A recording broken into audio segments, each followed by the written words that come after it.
નમસ્કાર મિત્રો, વાસ્તુશાસ્ત્ર ચેનલમાં તમારું સ્વાગત છે મિત્રો, વાસ્તુશાસ્ત્ર અનુસાર જોઈએ તો આ 10 પ્રકારના જીવજંતુઓ જે છે જે ઘરમાં આવે છે, ખાસ કરીને તમારા ઘરની બહાર કે આસપાસ રહેવાનું બનાવે છે, તો તેનાથી તમને ખાસ કરીને શું ખબર પડે છે તે તમારું ભાગ્ય ચમકાવવાનો છે કે તમારું નસીબ જગાવવા આવ્યા છે, તમારા ઘરમાં ખુશીઓ અને સુખ સમૃદ્ધિ આવવાની છે। તો મિત્રો, આ 10 જીવજંતુઓ ખૂબ જ શુભ માનવામાં આવે છે। મિત્રો, કયા છે 10 જીવજંતુઓ તે આપણે આ વિડીયોમાં જોઈશું। જો આ 10 જીવજંતુ તમારા ઘરમાં આવે છે અથવા રહેવા લાગે છે તો તમારે ખાસ કરીને સમજવું જોઈએ કે માતા લક્ષ્મી પ્રસન્ન થયા છે, તેના કારણે જ આ 10 જીવજંતુઓ આપણા ઘરે આવ્યા છે। મિત્રો, આ 10 જીવજંતુઓ આપણા ઘરમાં માટે ખૂબ જ શુભ માનવામાં આવે છે। તે જ ખાસ કરીને ઘરમાં આવે છે જ્યાં માતા લક્ષ્મીનો વાસ હોય છે, જ્યાં માતા લક્ષ્મીના આશીર્વાદ હોય છે।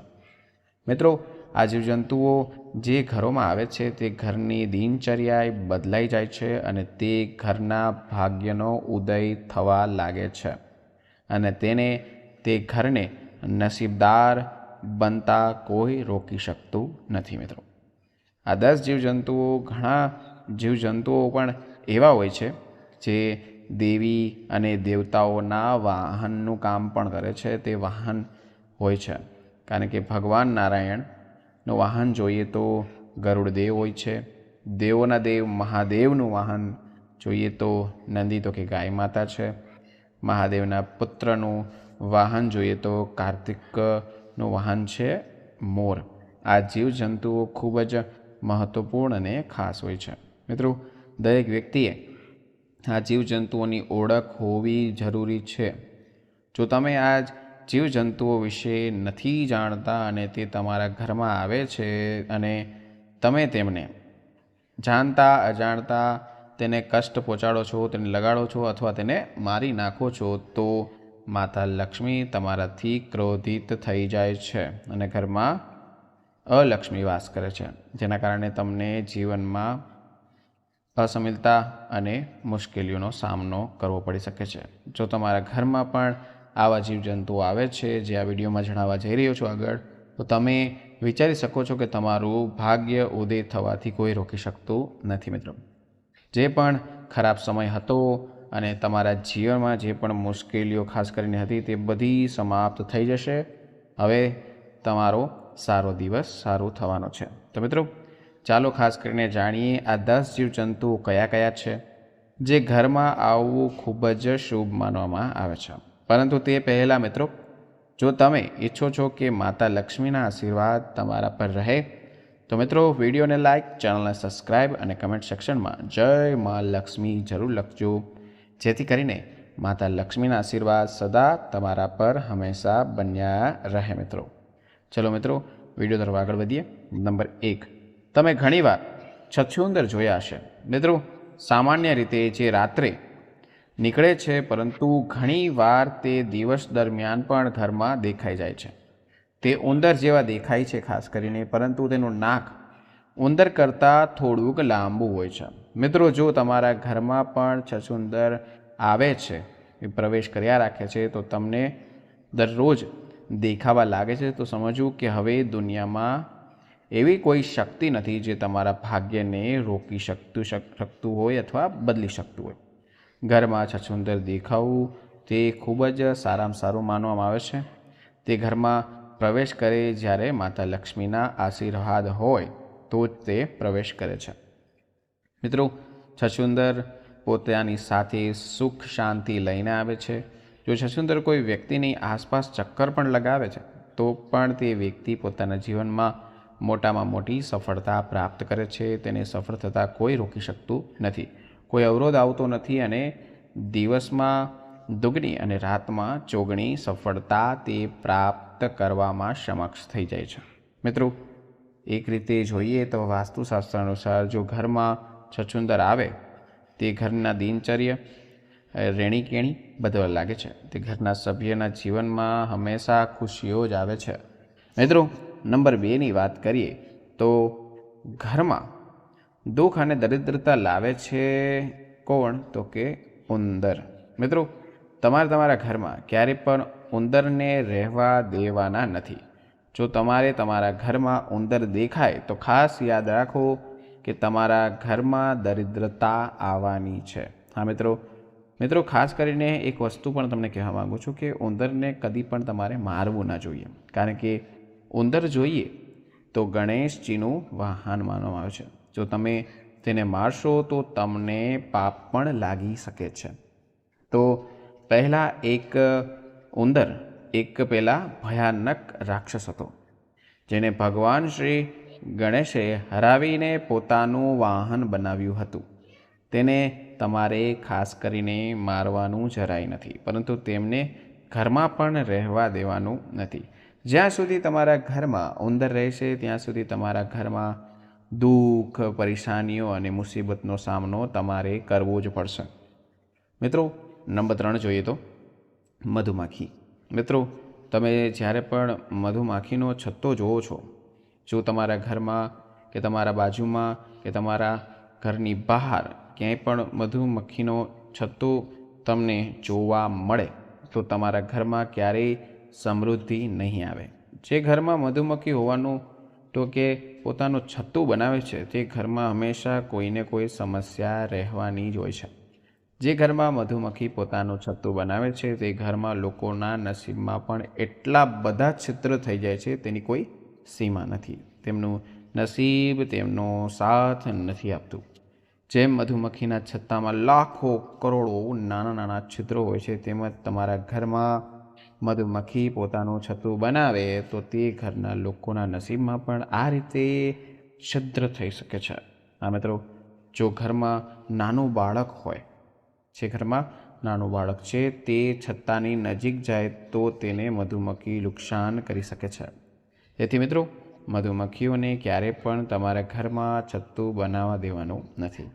ઘરના આસપાસ પણ મધુમક્ખીઓને છત્તું બનાવવા ન દો.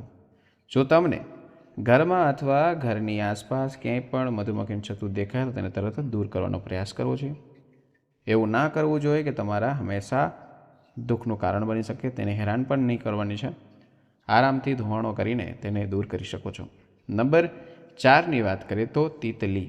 મિત્રો, રંગબેરંગી સુવર્ણ તિતલીઓ ખૂબ જ સારા સંકેતો લઈને આવે છે, શુભ સંકેતો લઈને આવે છે. જો સુવર્ણ અને રંગબેરંગી તિતલી જો તમારા ઘરમાં આવે, દરેક વખતે તમને જોવા મળે અને સુંદર મોહક લાગે તો સમજો કે તે તિતલી રંગીન છે. તેમજ તમારી જિંદગી હવે સારી થવાની છે, રંગીન બનવાની છે. તેના રંગોથી આપણા જીવનમાં હંમેશા રંગનો છંટકાવ થયા રાખશે. આપણું જીવન ખુશીઓથી ભરાઈ જશે અને આપણા ઘરમાં સુખ, સમૃદ્ધિ અને શાંતિ આવવા લાગે છે. તેથી મિત્રો, તિતલીનું ઘરમાં આવવું બહુ સારું માનવામાં આવે છે. મિત્રો, વાસ્તુશાસ્ત્રનું માનીએ તો આ બાબત વિશે ખૂબ જ સારી રીતે લખવામાં આવ્યું છે. તિતલી જ્યારે પણ કોઈના ઘરમાં આવી જાય છે તો તે ઘરમાં હંમેશા ધનની કોઈ દી પ્રોબ્લેમ નથી આવતી. ઘરમાં ખુશહાલ થાય છે અને વર્ષોના વર્ષો સારા થતા જાય છે. આવા ઘરમાં માતા લક્ષ્મીની કૃપા હંમેશા વરસતી રહે છે. મિત્રો, આગળની વાત કરીએ તો બિચ્છુ. જે બિચ્છુ આવે છે, મિત્રો, બિચ્છુને દરિદ્રતાનું સંકેત માનવામાં આવે છે, ખરાબ સંકેત માનવામાં આવે છે. કેવી રીતના આપણે જાણીશું આગળ. બિચ્છુ જો ઘરમાં દેખાવ એક મોટી પીડા આવવાની છે તેનો સંકેત તમને અત્યારથી મળી ગયો છે. જો બિચ્છુ કોઈના ઘરે દેખાય તો તેને ખૂબ જ અશુભ માનવામાં આવે છે. આ વસ્તુ તમારે નોંધ લેવાની છે. પરંતુ મિત્રો, જો તમને 2 બિચ્છુ દેખાય ખાસ કરીને, તો એકબીજા સામે કે પાછળ, એકબીજાની પાછળ હોય તે ઘરમાં તમને જોવા મળે તો સમજો કે ઘરમાં માતા લક્ષ્મી પ્રવેશી ચૂક્યા છે. હા મિત્રો, એક રીતે જોઈએ તો બિચ્છુ દુઃખ અને દરિદ્રતાનો સંકેત તો આપે છે, પરંતુ જો બિચ્છુ તેમના આ સ્થિતિમાં દેખાય, એક પછી એક બિચ્છુ આગળ પાછળ દેખાય, તો સમજો કે માતા લક્ષ્મીના આશીર્વાદ તમારા પર, તમારા આંગણામાં લાગ્યા છે. મિત્રો, ખાસ કરીને જોઈએ તો તમને આ પરિસ્થિતિમાં જોવા મળે તો જ સારામાં સારા સંકેત કહેવાય, બાકી તમે તેને બહાર કાઢી શકો છો. મિત્રો, નંબર 6ની વાત કરીએ તો छिपकली. छिपकलीને ખૂબ જ શુભ માનવામાં આવે છે. મિત્રો, ઘણા લોકો छिपकલીને ભગાડે છે, મારી નાખે છે, પરંતુ તેમને छिपकલીને કદી પણ તમારે મારવી ન જોઈએ. જો તમારા ઘરમાં ખાસ કરીને छिपकली દેખાય તો તેને તમારે હંમેશા આદરપૂર્વક સાંભળવી જોઈએ અને આગી રાખવી જોઈએ. અને તે માથામાં પડે કે માથે પડે તો તે પણ એક શુભ સંકેત છે કે માતા લક્ષ્મી તમારી ઉપર આશીર્વાદ વરસાવી રહ્યા છે. પરંતુ જો તમારા ઘરમાં ઘણી બધી એકસાથે વધુ જૂથમાં દેખાય छिपकली તો માતા લક્ષ્મીનો ખૂબ શુભ સંકેત માનવામાં આવે છે. જો તમને તમારા ઘરમાં ક્યાંય પણ छिपकलीનું જૂથ દેખાય તો સમજો કે તમારા ઘરમાં અમીરી આવવાની છે. ભગવાન શ્રી વિષ્ણુ પુરાણ અનુસાર જોઈએ તો તમે પૂજા કરી રહ્યા છો અને પૂજા કરતી વખતે આસપાસ ક્યાંય પણ તમને ઉપર બાજુ કે સાઈડમાં छिपकली દેખાય તો તે ખૂબ જ જલ્દી જ તમારું ભાગ્યનો ઉદય થવાનો સંકેત છે. ક્યારે તો કે આ પૂજા કરતા હોય ત્યારે તમને छिपकली દેખાય ત્યારે તમારા ઘરમાં ખૂબ જ જલ્દી માતા લક્ષ્મીનું આગમન થવાનું છે અને આ ખૂબ જ એક સારામાં સારો સંકેત માનવામાં આવે છે. જો તમને તમારા ઘરમાં ક્યાંય બે छिपकली જેમની પૂંછડી કાપેલી છે અથવા કટિંગ થયેલી હોય તો સમજો કે ખૂબ જ જલ્દી તમારું ભાગ્ય ઉદય થવાનું છે. छिपकलीને માતા લક્ષ્મીનું સ્વરૂપ પણ ખાસ કરીને માનવામાં આવે છે. તેથી શક્ય હોય તો छिपकलीને ક્યારે પણ ભૂલથી ન તમારે મારવી જોઈએ, કારણ કે મારવાથી તમને વાસ્તુદોષ લાગી શકે છે.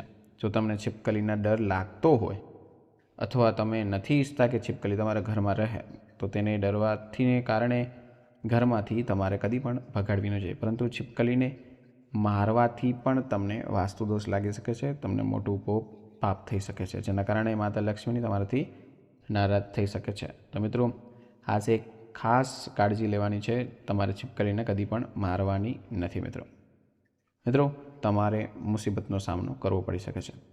મિત્રો, નંબર 7ની વાત કરીએ તો ચીટી એટલે કે કીડી.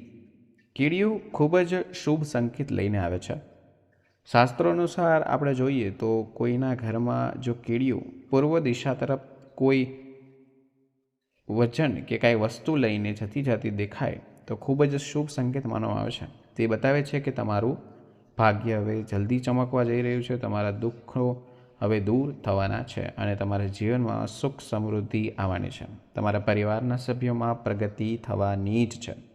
જો તમે કોઈ યાત્રા માટે બહાર જાઓ છો, કંઈ બહાર જાઓ છો, શુભ કામ કરવા માટે જાઓ છો તો ઘરમાં કોઈ ખાસ કરીને લગ્ન સંબંધિત સમસ્યા ચાલી રહી હોય અને તમને હવે સમાપ્ત થવાની છે તેની આશા એક ચીઠી દેખાડે છે. તમારા ઘરમાં લગ્ન સંબંધિત કોઈ પણ કાર્ય અટકેલું છે તો તે જલ્દી સુધરવા લાગશે જ્યારે આ પરિસ્થિતિ તમારી સામે આવે ત્યારે. જો તમારા ઘરમાં ચીટી દક્ષિણ દિશા તરફથી નીકળતી હોય અથવા તો દક્ષિણ દિશા તરફથી તમારા ઘરમાં પ્રવેશ કરતી હોય તો તમારે સમજવું જોઈએ કે તમારે ક્યાંયથી ધનની પ્રાપ્તિ થવાની છે. હા મિત્રો, તમારી જલ્દી જ પ્રગતિ થવાની છે. તેથી તમારે ધ્યાન રાખવાનું છે કે તમારા પગ નીચે ખાસ કરીને ચીટીઓ નથી રોંદવાની અથવા મારવાની. આ એક ખૂબ મોટું પાપ છે. તેથી શક્ય હોય તો તમારે રોજ ચીટીઓના ઘરની આસપાસ લોટ છાંટવો જોઈએ. તેનાથી તમારા વાસ્તુ દોષ સુધરે છે અને તમારે આગળ પ્રગતિના માર્ગ ખુલે છે. હા મિત્રો, નંબર 8ની વાત કરીએ તો ભમરો. મિત્રો, જે ઘરમાં ભમરો હોય છે અથવા ભમરો જાય છે તે ઘરનું ભાગ્ય બદલવા લાગે છે, તેનો ઉદય થવા લાગે છે. તે ઘરમાં વ્યક્તિના જીવનમાંથી તમામ પરેશાનીઓ અને તણાવ દૂર થવા લાગે છે. જો ભમરો તમારા ઘરમાં આવે છે તો તે તમને જણાવે છે કે તમારું ભાગ્ય હવે ચમકવા જઈ રહ્યું છે, તમે ખૂબ જ જલ્દી અમીર બનવાના છો. હા મિત્રો, ભમરો ખૂબ જ ઓછા લોકોના ઘરમાં જાય છે. જો તે તમારા ઘરમાં આવે છે તો તમે લાખોમાંથી એક છો. હા મિત્રો, તેથી ઘરમાં એનું આવું સામાન્ય વાત નથી અને ભમરો તમારા ઘરમાં સદભાગ્ય લઈને જ આવે છે. તો કદી પણ ભમરાને મારશો નહીં, તેને બહાર ના કાઢશો, કારણ કે તે એવો જીવજંતુ છે તે આપોઆપ બહાર જઈ જાય છે. મિત્રો, આગળની વાત કરીએ તો કચ્છું. જો કચ્છું તમારા ઘરમાં આવે એટલે કે તમારા ઘરમાં, તો સમજવું કે સ્વયં શ્રી ભગવાન વિષ્ણુના પગલાં તમારા ઘરમાં પડી ગયા છે, કારણ કે કચ્છું બહુ જ નસીબદાર લોકોના ઘરમાં જ આવે છે. જો જંગલમાં રહેતા હશો તો કચ્છું તમારા ઘરમાં આવશે જ. તો તેનાથી તમારે સમજવું જોઈએ કે શ્રી હરિ વિષ્ણુ પ્રવેશ તમારા ઘરમાં ખૂબ જ જલ્દી થવાનો છે. આવા ઘરમાં શ્રી વિષ્ણુની એટલી કૃપા હોય છે કે માતા લક્ષ્મી સ્વયં ચાલીને કચ્છું જે ઘરમાં જાય છે તે ઘરમાં ભગવાન નારાયણ અને માતા લક્ષ્મીના બિન ભૂલાએ ત્યાં આવી જાય છે. તેથી કચ્છુનો ઘરમાં આવવું પણ તમારા માટે શુભ સંકેત છે. મિત્રો આ માહિતી ખાસ કરીને જનરલ રસમાં ધ્યાનમાં રાખીને કરવામાં આવે છે. જ્યોતિષ અને ધર્મના ઉપાય સલાહોને તમારી આસ્થા પર વિશ્વાસ અજમાવવાની વાત છે. આ વિડીયોનો ઉદ્દેશ્ય માત્ર તમને સારી સલાહ આપવાનો છે. આ સંદર્ભમાં તમે કોઈ પણ પ્રકારનો અમે દાવો નથી કરતા. મિત્રો વિડીયોને પસંદ આવે તો વિડીયોને લાઇક, ચેનલ સબસ્ક્રાઈબ કરવાનું ભૂલશો નહીં. હવે મળીશું નવા વિડીયો નવા ટોપિક સાથે. ત્યાં સુધી બધાને મારા રાધે રાધે.